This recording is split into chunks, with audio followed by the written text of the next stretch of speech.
De retour sur le plateau du Focus, nous sommes toujours en présence de Nyoseré Kalala Omotunde. Et avant la coupure pub, on parlait justement que pour l'équilibre de la santé, ça passait aussi beaucoup par ce qu'on mangeait. On parlait des aliments vivants et on en venait justement à parler des aliments qui étaient génétiquement modifiés et que techniquement ça aurait des incidences sur notre développement. Alors, très simplement, dans la spiritualité africaine, un aliment modifié a perdu sa connexion avec l'énergie solaire.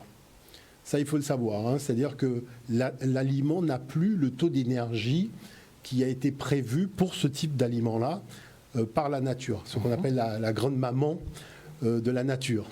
Ça, il faut le savoir. Hein, ce sont des choses que tout le monde sait. Vous allez en Asie, vous allez en Inde, les vieux, les sages, ils le savent. Donc, c'est pas un scoop. Quant au fond.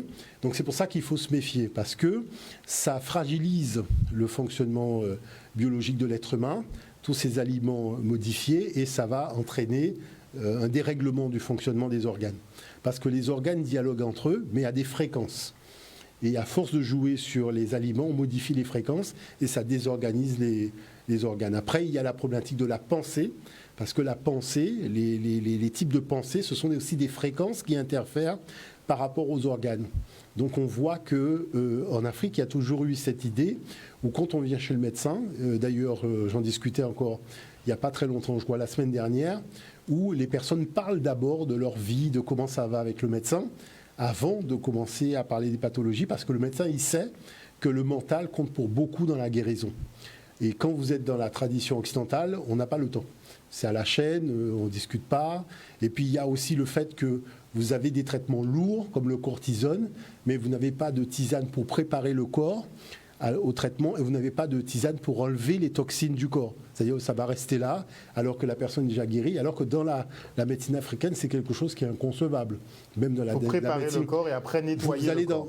Franchement, c'est une constante, que ce soit en Asie, en Inde, en Afrique et autres. C'est une notion de vitalité de l'organisme qui compte avant tout.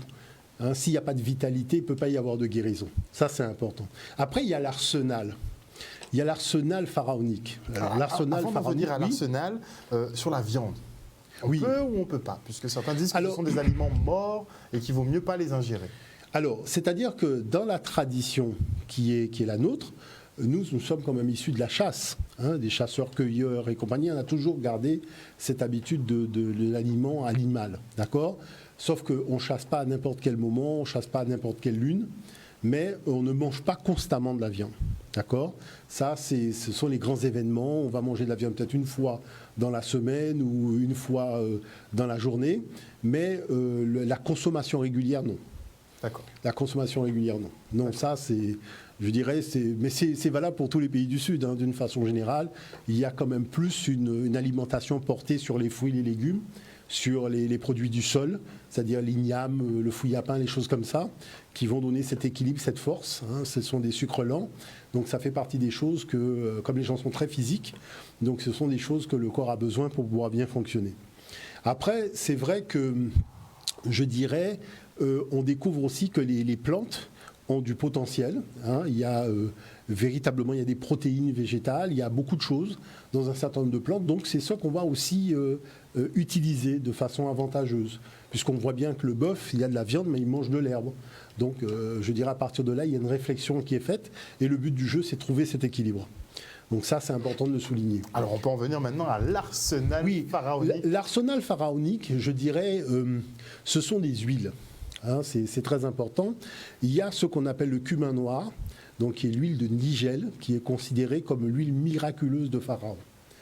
Il faut savoir qu'on en a trouvé dans le tombeau de Toutankhamon, et là c'est quelque chose de très très important, c'est-à-dire quand on va jusqu'à aujourd'hui en Orient, on voit la place qui est accordée depuis que dans les papyrus de l'Égypte et autres, il y a eu, je dirais, la mise en avant des vertus, c'est-à-dire que on vous dit que l'huile de Nigel, la seule chose qui ne guérit pas, c'est la mort. Mais c'est impressionnant. C'est-à-dire quand vous lisez véritablement les vertus de l'huile de Nigel, vous êtes impressionné. Et il faut savoir que c'est un savoir multimillénaire. Donc ça, c'est important d'aller en Asie, d'aller dans ces pays discuter avec les patriciens qui sont des spécialistes de ces questions. Il y a aussi l'aloe vera. L'aloe vera qu'on retrouve dans le papyrus médical des Berces, avec des vertus extraordinaires en interne, en externe. C'était le gel hydroalcoolique d'ailleurs de l'Afrique, puisque quand on avait des plaies, on était désinfecté. Quand on voulait se désinfecter les mains, c'est avec l'aloe vera. On utilise en usage externe, en usage interne. Donc l'aloe vera, c'est quelque chose qui est à la fois antiseptique, antifongique, qui réinitialise aussi le corps dans son mécanisme organique. Donc c'est quelque chose de très important. Ma mère m'a toujours d'ailleurs vanté les mérites de l'aloe vera. Y compris par exemple les gens qui ont du diabète et compagnie, on voit que finalement c'est une très bonne solution à ce niveau-là. Il y a aussi ce qu'on appelle le moringa. Alors, le moringa aussi, c'est encore une huile miraculeuse pharaonique. Donc le moringa qui a été utilisé alors à toutes les sauces, en huile, les plantes, les graines qui permettent d'aseptiser. Voilà, par exemple, en Afrique jusqu'à aujourd'hui, on utilise des graines de moringa pour désinfecter l'eau. Vous voyez, donc l'eau des mares, l'eau courante est désinfectée avec la graine de moringa parce que ça a été testé aussi en laboratoire. On a vu qu'il n'y a pas plus simple pour enlever les bactéries d'une eau que la graine de moringa. Donc ça, c'est vraiment quelque chose d'important. C'est bon à savoir si on est perdu en forêt. Voilà. Donc il y a aussi l'argile verte, qui a des vertus extraordinaires aussi bien en interne qu'en externe. Aujourd'hui, il y a des thèses qui ont été faites par des médecins sur ces questions, qui ont démontré que l'argile chérate, par exemple, y compris tout ce qui est molécules de chlore, c'est vrai qu'on parle beaucoup de chlordécone, alors que l'argile verte a montré que le Roundup, les études ont montré que quelqu'un qui avait consommé du Roundup, l'argile verte pouvait sortir le Roundup de l'organisme de la personne. C'est très surprenant d'ailleurs que moi j'avais des chats qui, quand ils avaient ingurgité du poison, ils allaient dans la montagne manger de l'argile verte. Puisque c'est dans le sol, c'est de la terre. Et le chat, il était le lendemain soir frais et dispo. Et je me disais, tiens, c'est étonnant. Et c'est en le suivant que j'ai vu qu'effectivement, il y avait un endroit où il allait, il y avait l'argile verte. Donc il faut s'intéresser à tout ça parce que, je dirais, ce sont des atouts du continent. Il y a beaucoup d'argile verte d'ailleurs sur le continent africain. Il y a de l'argile blanche aussi, il y a de l'argile rouge. Alors l'argile rouge est peut-être plus connue en Guadeloupe, parce que c'est des choses qu'on allait prendre à Bananier, à Capesterre et autres, où il y a des vertus contre les rhumatismes, dynamiser le corps. Et puis il y a beaucoup d'énergie d'une façon générale et de métaux dans l'argile rouge. Donc il y a aussi la plage de Babin, qu'on a à Mornalo, il y a les eaux chaudes à Bouillant. Donc ce sont des endroits où nos ancêtres ont toujours fréquenté ça, je dirais d'une façon générale, parce que la notion essentielle de la spiritualité africaine, c'est la vitalité. Et c'est la nature qui donne cette vitalité. Donc tous les lieux où il y a connexion avec la vitalité, c'est important. Maintenant, ce qu'il y a eu comme chose supplémentaire, d'ailleurs si on peut voir le document suivant, il y a une chose supplémentaire sur laquelle je voulais insister, parce que c'est très particulier. Voilà, c'est très particulier. Par contre, je vais commenter, parce que je crois que là, il n'y a pas de son. Voilà, donc en fait, ici, on voit que déjà sur un premier aspect, c'est véritablement la médecine traditionnelle africaine, c'est toutes ces saveurs, toutes ces fibres, toutes ces épices qu'on met dans l'alimentation. La santé vient de là, parce que véritablement, c'est un atout. Jusqu'à aujourd'hui, on reconnaît, Henri-Joseph le dit tout le temps, plus on met des choses dans le plat, dans le riz, des épices, plus ça équilibre l'organisme et ça donne véritablement cet équilibre-là. Par contre, ce qu'il y a, c'est le métal. C'est-à-dire qu'on voit que nos ancêtres utilisaient pour les boissons des objets en argent. C'est-à-dire tout ce qui était théière et autres, c'était en argent. Parce que l'argent a des propriétés reconnues en tant qu'antibactérien. Et ça nous ramène à la tradition du thé anglais, le thé anglais qui était pris dans des théières en argent, parce que l'argent tuait les microbes. Puisque c'est de l'eau qui est mise dans la tasse, et l'eau est bu, il y a 75% d'eau dans l'organisme humain. Et vous voyez, l'argent multiplie par 1000 l'efficacité des antibiotiques. Futura Santé, qu'est-ce que la science découvre aujourd'hui? Vous voyez, depuis plus de 2000 ans, mais beaucoup plus longtemps que ça, on a toujours ça. Il y a aussi le cuivre, qui est un matériau antibactérien qu'on utilisait pour faire à manger. Vous voyez, avant, on utilisait beaucoup des ustensiles en métal, y compris en Guadeloupe. Clairement. Vous voyez, le cuivre, le métal qui tue les bactéries. Et donc, tous ces métaux-là, justement, j'ai été dans un restaurant aujourd'hui au Bibi, où j'ai vu que le restaurateur avait tout un arsenal de casseroles en cuivre. Et ça, c'est important. Et vous voyez, quand on regarde les documentaires à la télévision, on ne regarde pas suffisamment le fait que les personnes portent beaucoup de métaux autour des bras, autour des coudes. Parce que ces métaux-là, ils ont des propriétés non seulement qui dynamisent l'énergie du corps humain, mais qui sont fondamentalement antibactériens. Donc c'est pas juste pour faire joli, quoi. C'est pas juste pour faire joli. C'est-à-dire qu'il y a une vraie science derrière tout ça, et c'est impressionnant de voir que ce cocktail de métal renforce les énergies et font circuler véritablement les énergies internes de l'être humain. Et là-dessus, tout le monde connaît les vertus, aussi bien la fixation du fer, par exemple pour le cuivre, contre le vieillissement de la peau, anti-infectieuse, anti-inflammatoire. Ce qu'il y a de très surprenant, c'est que lorsqu'on va en Afrique, les jeunes ont l'impression que ce sont des bracelets finalement qui sont des jeux, alors que c'est des bracelets très importants dans la tradition africaine à ce niveau-là. Alors, justement, puisque nous y sommes, ça peut être intéressant de regarder le document suivant. Est-ce qu'on peut regarder le document suivant ? On va enchaîner avec le... Voilà, parce que ça permet, là maintenant, donc je crois qu'on a le son. Là, il y a le son. Ça permet de voir comment nos ancêtres utilisaient ce genre de choses. Beaucoup de nos ancêtres buvaient l'eau des récipients en cuivre et la stockaient dans des chaudrons en cuivre. Dans certaines villes, des pipelines en cuivre ont été construits. Souvent derrière le masque de notre temps, nous réalisons rarement la grandeur de ces traditions, que nous nous précipitons à abandonner. Des études récentes ont montré que les plats en cuivre tuent des microbes qui causent la diarrhée et peuvent être utilisés pour la purification microbiologique de l'eau potable. Dans les hôpitaux, les surfaces en cuivre, selon les études cliniques, sont utilisées pour détruire jusqu'à 97% des bactéries, qui provoquent diverses infections et entraînent la mort des patients. L'eau des récipients en cuivre absorbe les ions de cet élément, nécessaire à de nombreux processus se produisant dans le corps. Malheureusement, dans notre alimentation, il y a une pénurie non seulement de certaines vitamines, mais aussi de microéléments, contenus dans le cuivre. L'eau potable des récipients en cuivre contribuera à améliorer votre santé à la maison. De quoi est-il capable ? 1. Il peut réduire la graisse du corps. Il améliore votre métabolisme et le travail du système digestif. 2. Le cuivre combat avec les radicaux libres. Ainsi, il est très utile pour prévenir les rides. 3. Il a des propriétés antibactériennes et anti-inflammatoires. 4. Le cuivre est très utile pour votre glande thyroïde. Un faible niveau de cuivre dans le corps peut entraîner un déséquilibre hormonal. 5. Comme vous le savez, le cuivre lutte contre les radicaux libres. Ainsi, cela peut réduire le risque de cancer. 6. Un manque de mélanine peut entraîner des problèmes de peau. Par exemple, il peut devenir gris et terne. Le cuivre peut vous aider à résoudre ce problème. 7. Oubliez ces problèmes digestifs comme le gaz ou l'irritation, si vous buvez de l'eau provenant de récipients en cuivre. 8. Le cuivre peut aider les personnes souffrant d'anémie. Il peut absorber l'excès de fer dans le corps. 9. Le cuivre est très utile pour votre cœur. Il aide le sang à mieux circuler. 10.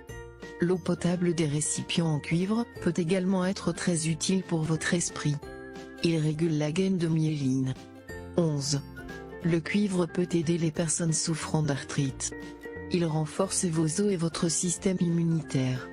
Veuillez partager cela avec vos amis et votre famille et faites-nous savoir ce que vous pensez dans les commentaires ci-dessous. C'est fini pour ce tuto, n'oubliez pas de mettre un j'aime, partager ma vidéo sur les réseaux sociaux, ou de s'abonner à ma chaîne. Au revoir et à bientôt. Explication très précise. Voilà. Alors, en fait, la chose, c'est que quand je discute avec les personnes d'un certain âge ici, ce sont des choses qu'ils savent. Il y a même la chose dont on vous parle tout le temps, c'est la cuillère en argent. C'est-à-dire, avant, quand un bébé naissait, on apportait à la maman une cuillère en argent, un gobelet en argent. La chose, c'est que les gens, on voit ça comme la tradition, mais on n'a pas associé la tradition à la science. Parce qu'aujourd'hui, tout le monde reconnaît qu'effectivement, c'est une excellente chose, tout simplement parce que le métal tue les bactéries. Donc le fait de l'utiliser même une fois par jour, parce qu'il ne faut pas d'excès non plus, c'est important, mais le fait de l'utiliser même une fois par jour, même une fois tous les 2 jours, ou quand on ne se sent pas bien, eh ben, qu'est-ce que ça fait? C'est-à-dire que le métal a une action énergétique sur le plan de l'électricité électromagnétique qui va modifier la texture de l'eau et qui va entraîner justement un arrêt net du fonctionnement de la bactérie ou du virus. Donc c'est pour ça que nous, on n'a pas, si vous voulez, l'Afrique, bien qu'elle a inventorié tous les types de bactéries, les types de rongeurs, les morsures de serpents, d'abeilles et compagnie, on voit bien qu'il y a un travail scientifique de fond. Mais on est parti du principe qu'une famille doit pouvoir avoir un système qui règle le problème, c'est-à-dire trouver le tendon d'Achille de cette famille. Et le tendon d'Achille qui a été trouvé, c'est le métal. Le métal, effectivement, les huiles essentielles, l'équilibre vital de l'individu. À partir du moment où son équilibre vital est très élevé, on voit que à partir de là, c'est difficile. Est-ce qu'on peut voir l'autre document? Parce que je voulais montrer l'autre document que j'ai amené rapidement. Le document suivant. Je crois que c'est le 4e. Voilà, le 4e, c'est ça.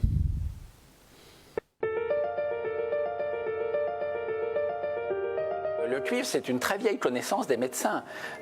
Au XIXe siècle, on l'utilisait déjà très largement pour équiper les hôpitaux, comme par exemple l'hôpital Pasteur, qui a été reconstruit en 1900. Ensuite, il a été, on pourrait dire, délaissé au profit de matériaux meilleur marché et plus faciles à former, par exemple. Et c'est seulement il y a une dizaine d'années qu'on a redécouvert son intérêt en raison de son incroyable qualité et efficacité antimicrobienne. C'est le lien, la principale association de défense des patients, qui a attiré notre attention sur la disponibilité de cette protection.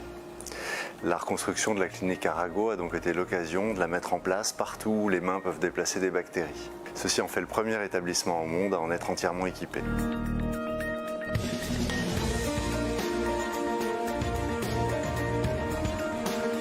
Indiscutablement, ça a été beaucoup plus onéreux que les mêmes fournitures en matériaux plastiques.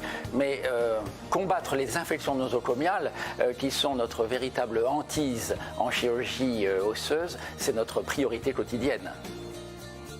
L'infection est la complication la plus redoutée en chirurgie, particulièrement lors de la mise en place de prothèses, activité dominante de la clinique Arago. Les mesures d'hygiène, la protection systématique de nos patients par des antibiotiques en a considérablement réduit le risque, sans toutefois le faire disparaître. Il fallait faire mieux.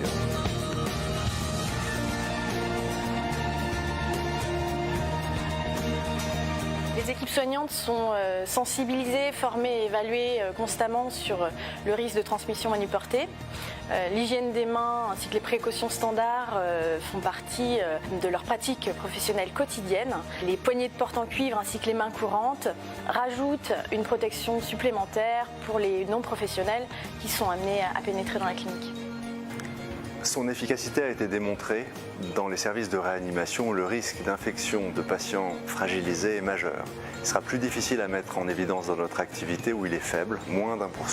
Mais nous ne pouvions pas en priver nos patients et nous en évaluons déjà l'efficacité.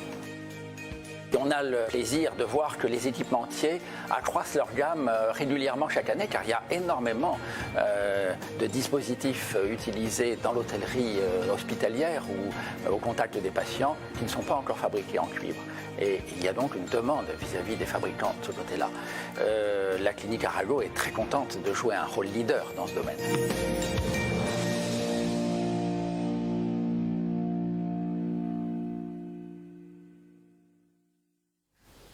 Donc, du cuivre qui n'est vraiment pas utilisé au hasard, même dans les hôpitaux. Totalement. Et chose particulière, ce que je voulais montrer, c'est que, bon, il faut savoir que le territoire par excellence d'expression de cette connaissance africaine, c'est quand même la NASA. Et aussi, je dirais, les Russes. Parce que quand vous envoyez un homme dans l'espace, il ne faut pas qu'il attrape une pathologie ou qu'il soit emprunt à un virus. Donc, c'est vraiment, je dirais, le terrain d'expression de la science africaine de la neutralisation des virus et des bactéries, c'est la NASA. Parce que si vous avez quelqu'un qui reste 6 mois dans l'espace, 1 an dans l'espace, cette personne ne peut pas tomber malade.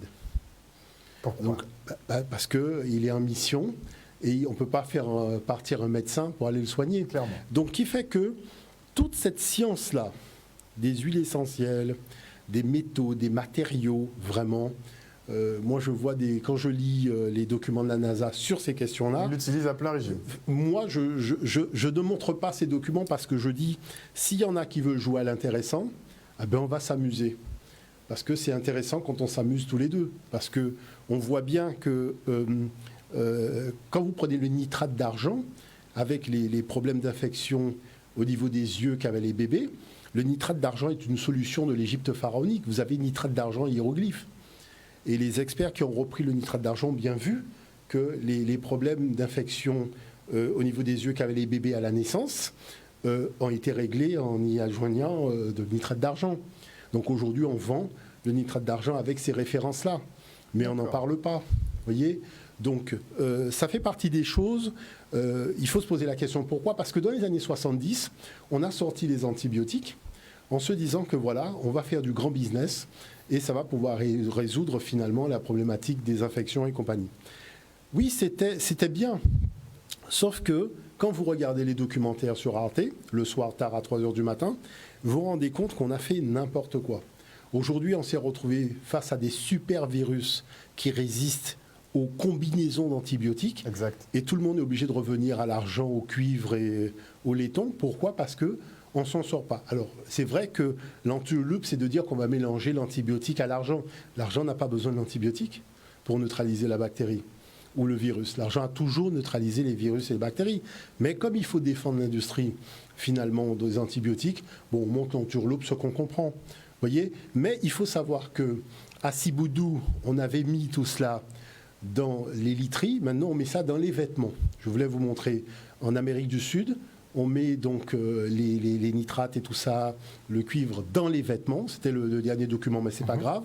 Et ce qui fait que les gens, en portant un vêtement qui est antifongique, antibactérien, et notamment le personnel qui travaille dans les hôpitaux.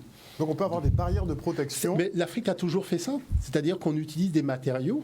Quand on fait les vêtements, on utilise des matériaux, des fibres végétales. C'est pas pour rien qu'on parle de fibres végétales qui ont des vertus contre les acariens, contre les virus, contre les bactéries, et qui alimentent le corps aussi en énergie. Et le but du jeu, c'est pas d'avoir le même vêtement, de le laver et de le reporter. Non, le vêtement a un temps de vie et on passe à un autre vêtement. Parce que le but du jeu, c'est d'avoir une fibre toujours active avec ses principes actifs. Donc c'est ça qui est intéressant. C'est pour ça que je dis que notre culture, elle est belle, elle est riche, elle est très connectée à la modernité, et que dans ces temps-là, au lieu de se morfondre, eh ben c'est intéressant de redécouvrir notre culture et de voir comment dans les laboratoires, c'est elle qui fait avancer la recherche, sauf que ça ne fait pas la une des journaux, c'est caché, comme on a pu le voir, vous voyez. Aujourd'hui, on prend les matériaux africains, on va les mettre dans les hôpitaux, on va les mettre dans les grands hôtels, dans les grands restaurants. C'est pas dit, mais en tout cas, on reconnaît que la solution africaine, elle est valable jusqu'à aujourd'hui, et c'est ça qui est important. Sans jamais dire que... Sans jamais dire, naturellement, que la solution, elle vient du continent africain. Toujours. Vous voyez, et pourtant, il y a les papyrus qui sont là, les papyrus de médecine, il y a les témoignages aussi des voyageurs qui sont venus en Afrique, et c'est quelque chose que les gens ont vu jusqu'à quand ils ont fait le Yovoda, c'est-à-dire les razzias négrières, ils ont trouvé des gens en bonne santé. Il n'y avait pas de Zika, il n'y avait pas d'Ebola, il n'y avait pas tout ça. Ça se serait su. Parce que l'Afrique a toujours su maintenir un taux de vitalité. On ne parle pas de santé, hein. On parle de vitalité. Parce que quand le taux de vitalité est élevé, tout le reste suit naturellement. Et ça, c'est important. Merci beaucoup, Nyusere Kalala Omotunde, d'être venu sur ce plateau ce soir. Ça a été un plaisir. On espère vous retrouver la semaine prochaine si Totalement. vous êtes disponible et ici en Guadeloupe. Totalement. Le rendez-vous est pris. Voilà, chers téléspectateurs, on espère que vous avez passé un bon moment en notre compagnie. Le jeudi Anthropologie revient la semaine prochaine. La tranche info demain à 18h30. Donc passez une bonne soirée, on se retrouve bientôt. Ciao.